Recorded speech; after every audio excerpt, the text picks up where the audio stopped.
What's going on, YouTube? How's everybody today? Good to hear.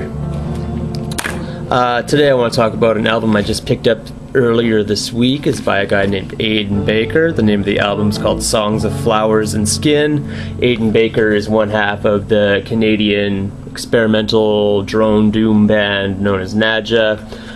He's a very, very prolific guy. He's a multi-instrumentalist. He's released some works of poetry. I read somewhere that he releases albums bi-monthly. He's a master collaborator. He's always doing collabs with all these bands and doing splits and EPs. Just releasing shit. Very, very busy, very creative guy. Probably very talented.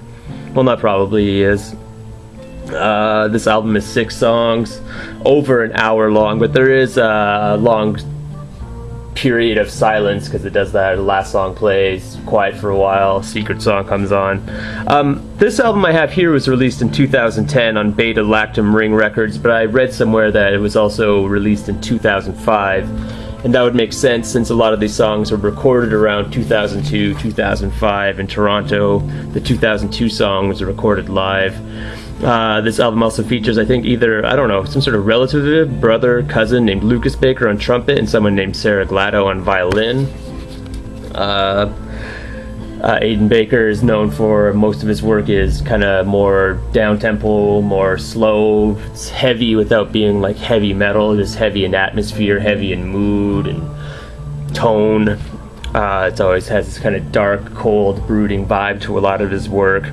I would say that this album does follow in all those adjectives footsteps, but it's a slightly warmer, a little more upbeat, kind of a little more positive, romantic, a little more sexual. A lot of the lyrics deal with like kissing and women and being locked in a cage and all these kind of sexual metaphors involving flowers and, you know, changing colors and all that kind of thing. But it still has the essence of like a brooding, kind of contemplative, you know, slow album.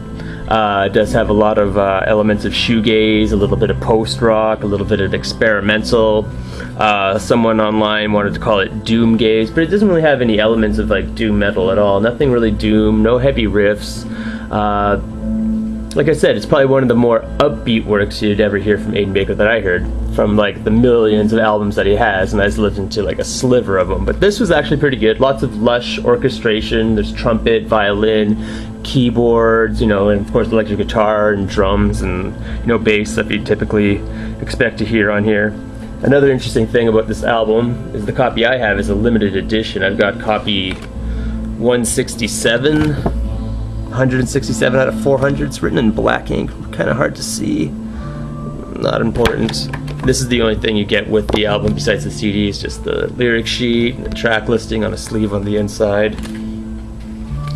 Yeah, it's kind of a vibrant album, but it's still kind of slow, kind of dark, spacious, even though it does have all of the lush orchestration. And it, you know, it takes its time, very gradual. It doesn't have a lot of climax or build. The songs just kind of simmer, I guess. This is kind of, I don't know, not sizzle, simmer. It's kind of come to a slow boil. Nothing really peaks or explodes. You know, it's slow, brooding, like I said, but without being like depressive though. Like I said, it does have a rather upbeat quality to it. It's not all somber and morose. But it's also not something that would like demand your attention though. It's got a little bit of an ambient quality to it. You just put it on the background. It's not overtly engaging. But pretty good album for a guy who releases albums every other day. This is still quite a well thought out, very kind of subtly complex kind of album. It doesn't get overly monotonous. The songs aren't repetitive. It doesn't repeat a lot of the same ideas that you'd hear from Aidan Baker. A lot of similar themes, but it's got, you know, new ideas, kind of new sounds.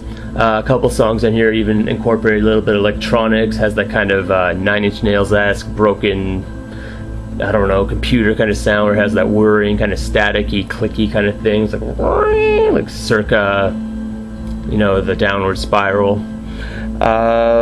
But yeah, not a lot of information on this other than that. It is a limited edition, so probably not a lot of nerdy bloggers have it and wrote about it. I did read one bad review, but it was all talking about how, you know, muddy the bass was and how bad the mixing was. And I didn't find the sound on this bad or lo-fi at all. I thought it was pretty well produced. Nothing really sounded all that muddy. Maybe you just had a shitty copy of something.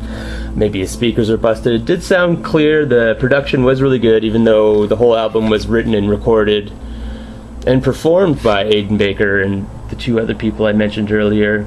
But yeah, it doesn't suffer for it though. It's definitely not a lo-fi. It does have decent production qualities, in my opinion. Definitely check it out if you're an Aidan Baker Nadja fan and you're kind of jonesing for something good. If you're expecting something a little heavier with a lot of drone, like I went into this expecting like this typical kind of drone metal kind of thing, or it's just one half-hour song, it's like slow build climax and like, you know, has some sort of payoff. This album is actual songs, there's actual orchestrations, there's some vocals on it. Aidan Baker sings on a couple tracks. His voice is a very kind of whispered slash crooning kind of thing, has kind of an ethereal vibe to it. I can't really understand what he's saying. It's just there to kind of complement the songs, add a little extra dimension to it.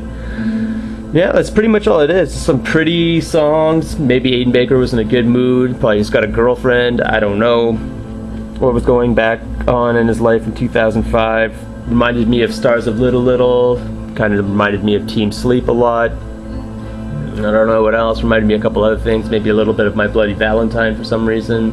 I don't know why that popped in my head.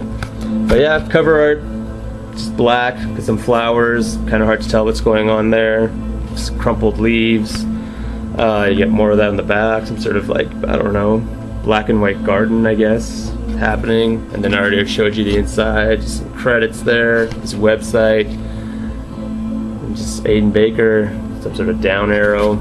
That's it. Pretty good stuff if you're a Nadja fan, if you just like this kind of, I don't know, dark, orchestrated chamber music kind of shit. Check it out, 2010, Songs of Flowers and Skin by Aidan Baker. Limited edition shit, kids.